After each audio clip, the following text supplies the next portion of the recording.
Abantu baseMthwalume bebelokhu besola isandla semfene ekufeni kaMafutha Khomo. Wayeboshwe ngegameko zokutholakala kweitumbu zabesifazane ezimobeni nasemahlathini. Ezinye zasezonakele kanti ezinye zingenazo impahla. UKhomo kuthiwa wayibulala ezitokisini.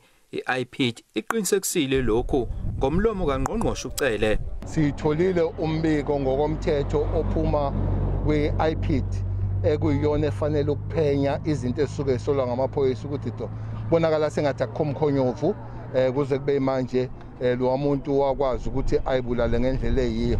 Kodwa ke ayikho inkinga makukuthi nabo bakuqinisekise lokho. Amaphoyisa asasiqaphile isimo kule ndawo njengoba elikanise yonke indawo.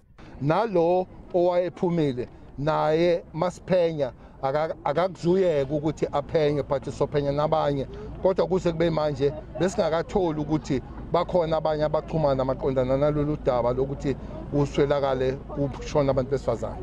UNgqongqoshe uCele uthi amacala ngo-13 kwangu-14 aphathelene nokunyamalala kwabantu besifazane lapha eMthwalume asexazululekile. Kanti elikasiza Myende ilona elingaxazululeki njengoba wagcina ukubonakala iqala inyanga. Ezindabeni ze-SABC nginguVusi Khumalo eHibhadini.